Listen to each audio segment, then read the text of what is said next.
a ver herramientas para nosotros radiólogos para el diagnóstico de cirrosis, que tampoco es fácil.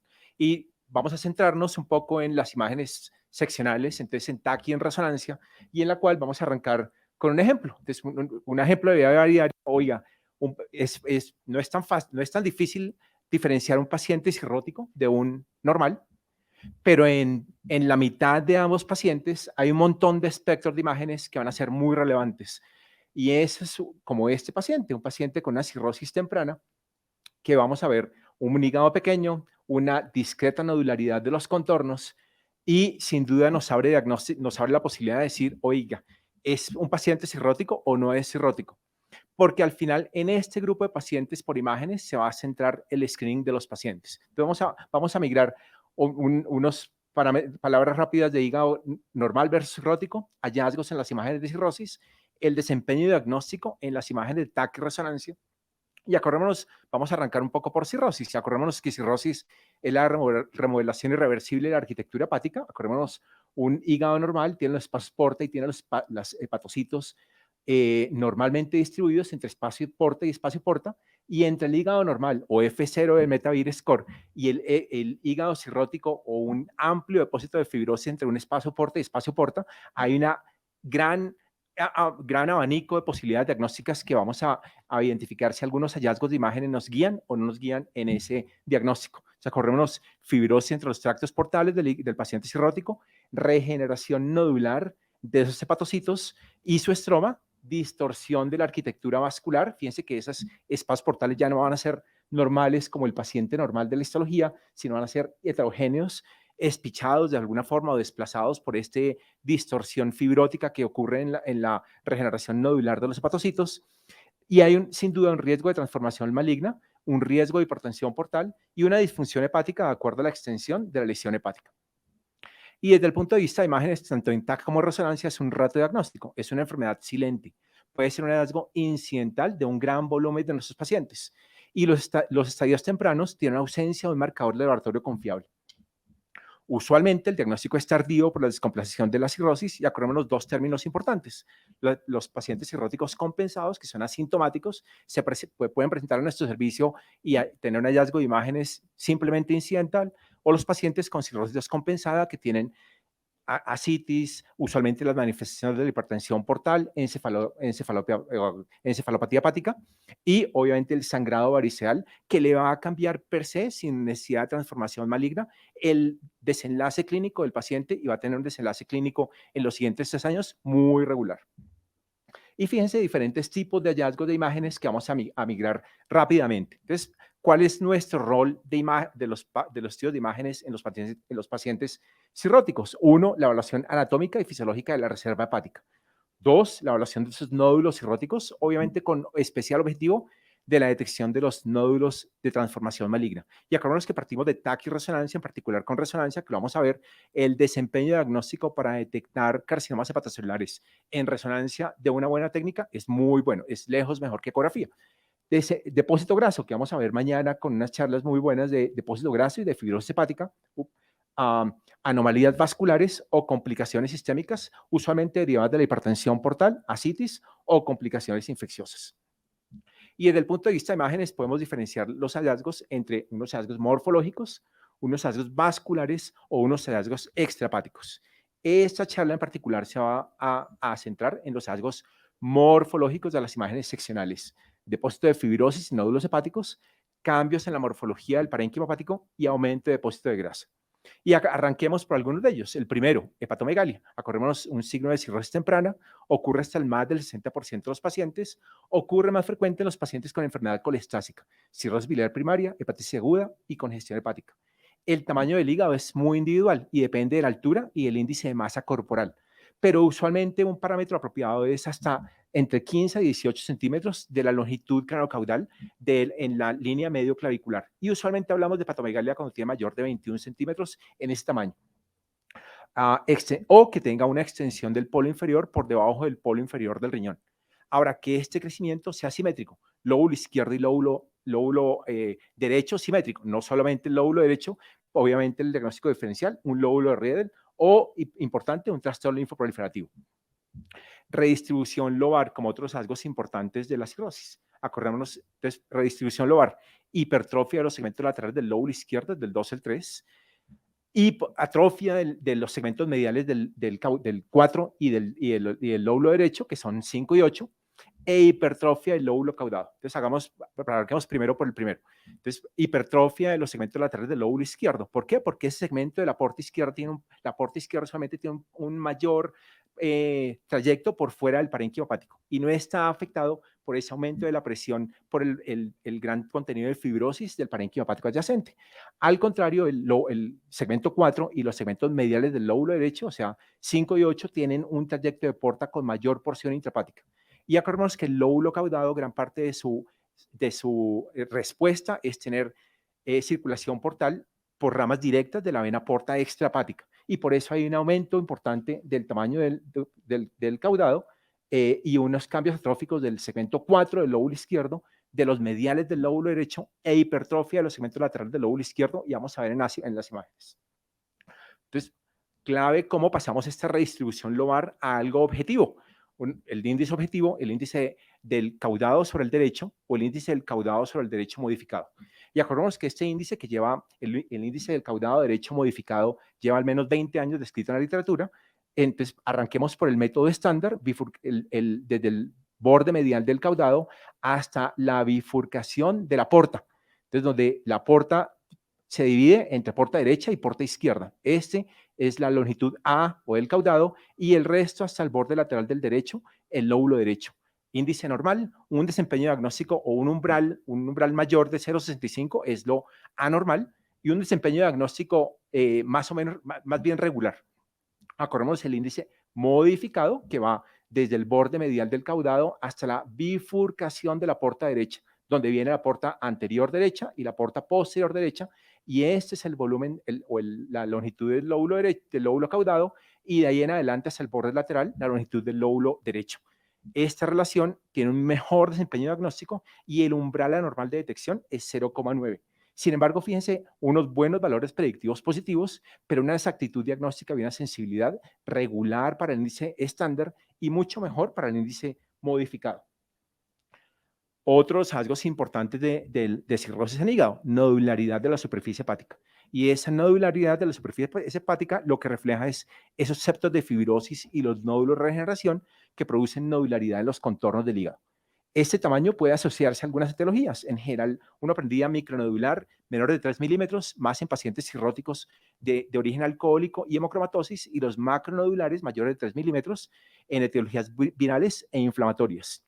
Sin embargo, este macronodular es un hallazgo frecuente en las cirrosis avanzadas y es indistinguible en la etiología. El mejor sitio para evaluar, el borde anterior y el borde posterior del lóbulo izquierdo del hígado. Y podemos hacer una medición objetiva o una medición subjetiva, una medición cualitativa o cuantitativa. Y en general, a mayor nodularidad, mayor afectación por cirrosis. Y fíjense que esta nodularidad lo que ha sido ligado como un factor pronóstico. Este es un artículo que salió hace unos 5 años publicado, en el cual medían objetivamente, con un método de cuantificación, la nodularidad de esos contornos hepáticos y lo asociaban a mortalidad. Entonces, un índice de alta nodularidad, un índice de moderada nodularidad o un índice de baja nodularidad, y lo siguieron en mortalidad, y en general, a mayor alteración de la morfología del hígado, mayor severidad de la cirrosis y menor sobrevida a largo plazo. Otro de los hallazgos importantes de cirrosis es, y lo conocemos, el espacio periportal aumentado. ¿Y por qué? Porque refleja esa redistribución lobar. Usualmente la distancia entre la vena porta y el lóbulo derecho del hígado, el segmento posterior del segmento 4 del lóbulo izquierdo es nada, y hay mínima grasa en esta interfase. Y en los pacientes cirróticos ya hablamos que hay atrofia del segmento 4 del lóbulo izquierdo, y este espacio periportal se aumenta.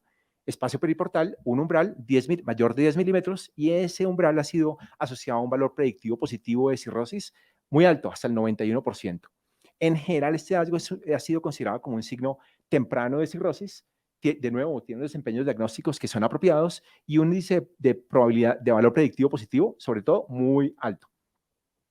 Otros hallazgos importantes que son reflejo de esa redistribución de los lóbulos hepáticos es la ampliación del espacio de la fosa vesicular.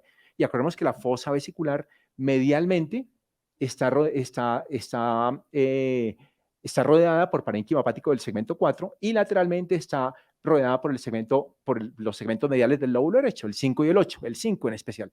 Obviamente dijimos que los pacientes cirróticos, el segmento 4 y 5 y 8 tienen atrofia, y en los pacientes con fosa vesicular vacía o ampliación de la fosa vesicular, la fosa vesicular, el espacio perivesicular se llena de grasa. Y ese espacio perivesicular, de nuevo, es uno de los hallazgos tempranos de cirrosis por imágenes. Otros hallazgos importantes que nos ayudan a identificar si el paciente es cirrótico o no es la muesca en el aspecto posterior del lóbulo derecho.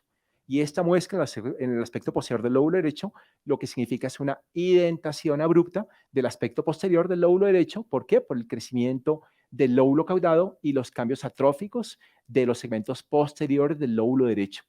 Es más frecuente en los pacientes con cirrosis alcohólica y tiene un valor predictivo positivo de que sea cirrosis hasta el 98%. Entonces, estos son hallazgos que nos están mostrando hay redistribución lobar.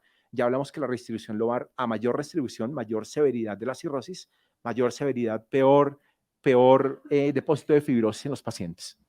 Fibrosis confluente, otros hallazgos importantes, daño hepático extenso con fibrosis y retracción capsular, usualmente tiene un área de morfología en cuña irradiada desde el hilio hasta la periferia.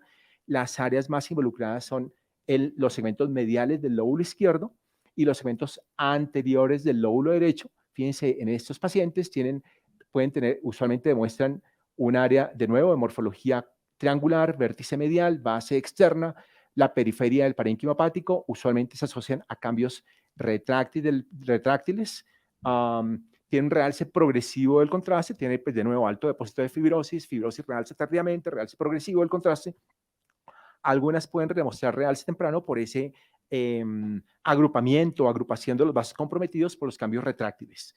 Entonces, fibrosis confluente y algunos otros signos de cirrosis que han sido descritos recientemente, como la interposición grasa subdiafragmática entre el espacio perihepático y el espacio subdiafragmático derecho, y el aumento subjetivo o objetivo de esta grasa también de nuevo ha sido asociado a signos de cirrosis, al igual que el aumento del grosor comparativo de los hemidiafragmas, pensando que a menor tamaño del hígado, mayor grasa, y ese hemidiafragma se debe hipertrofiar de forma secundaria. Sin duda retador, porque pues, los hemidiafragmas son de grosor diferente y poder confirmar dónde es el sitio de medición es un reto. Entonces, creo que ese en evolución. Entonces, si hablamos un poco de cómo es el desempeño diagnóstico, y estoy corriendo para no atrasarnos mucho en el programa, usualmente veamos cómo es el desempeño diagnóstico de estos indicadores de imágenes de cirrosis. Y este es un artículo que salió recientemente publicado en el cual hace un análisis de los hallazgos cuantitativos y los hallazgos cualitativos, y realmente los hallazgos cualitativos tienen un mejor desempeño diagnóstico para predecir si el paciente es cirrótico o no es cirrótico. Entonces, en particular, nodularidad de los contornos hepáticos, redistribución lobar, y ya vimos muchos de los hallazgos que son secundarios a esta redistribución lobar que existe, y también el signo de la fosa vesicular vacía. ¿Y cómo se comporta? Aterricemos ese desempeño diagnóstico de esos hallazgos de imágenes. Entonces, fíjense que probablemente los que mejor desempeño diagnóstico tienen son, de nuevo, nodularidad de los contornos, redistribución lobar con hipertrofia de los segmentos laterales del lóbulo izquierdo, con especificidades altas por encima del 84%, y la mayoría de los morfológicos tienen una especificidad alta. Y un hallazgo relevante de este estudio es que los pacientes con cirrosis de etiología NASH, acordémonos que esa es la etiología que está creciendo, desafortunadamente son los que tienen menos hallazgos más sutiles que la cirrosis alcohólica y la viral. Y de hecho, cuando en este artículo mencionaban cuántos hallazgos tienen concomitantemente los pacientes cirróticos, los que más tenían la cirrosis alcohólica o cirrosis de etiología viral. Y los que menos tenían son de nuevo los pacientes con NASH. O sea, esos van a enfrentar población en crecimiento exponencial, y sin duda los que nos van a exigir mejor compromiso o mejor talla de diagnóstico. Y al final también un poco, oiga, la experiencia cuenta en el diagnóstico de cirrosis, y sin duda la experiencia cuenta. Y es un hallazgo publicado el año pasado en el cual compararon el desempeño diagnóstico de cuatro 4 diferentes radiólogos, un radiólogo de abdomen, un radiólogo de práctica general, un radiólogo recién graduado y un residente junior para diagnosticar cirrosis en los pacientes.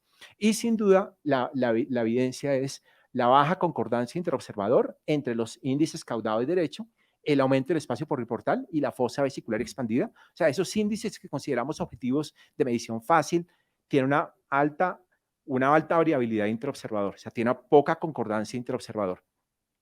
La menor experiencia tiene menor sensibilidad, a menor experiencia del lector tiene menor sensibilidad a la detección de cirrosis. La sensibilidad es aún menor en ausencia de ascitis o de hipertensión portal. Y, de nuevo, la baja experiencia tiene menor sensibilidad en la nodularidad de la superficie hepática, que dijimos que es probablemente el factor más importante que ha sido como predictor de desenlace clínico en los pacientes cirróticos. Al final, algunas abrebocas por manifestaciones extrahepáticas. Acordémonos, una vez presente al paciente ascitis, ese es un factor pronóstico. Esplenomegalia, de nuevo, medición de índice longitudinal o de volumen esplénico, los cuerpos de Gamma-Gandhi por los áreas de microsangrado dentro del parénquima hepático que son frecuentes en los pacientes, engrosamiento del tracto mural gastrointestinal y ganglios linfáticos aumentados de tamaño, y acordarnos siempre en el diagnóstico diferencial, dado que estamos con los pacientes, la pseudocirrosis frecuente de los pacientes con carcinoma de seno metastásico de nuevo o posterior a terapia, el cual hacen una gran respuesta fibrótica de ese parénquima. Al final, de seguimiento de los pacientes con pseudocirrosis también es muy malo. ¿Por qué? Porque hay un gran deterioro de la capacidad de función hepática y esos pacientes van a tener una muy mala sobrevida por su pseudocirrosis.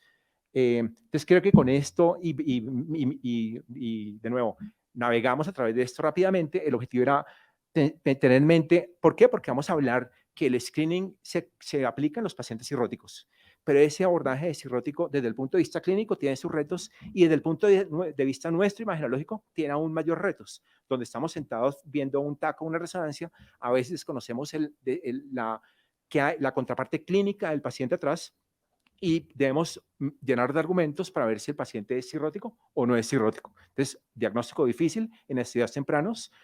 Importante evaluar cirrosis compensada versus descompensada. Entonces, evaluar los pacientes normales, obviamente de la cirrosis temprana y de la cirrosis avanzada. Siempre diferenciar los extremos es fácil, pero diferenciar dentro de los extremos va a ser un reto. Y probablemente mi mensaje va a ser, sigamos conectados a las charlas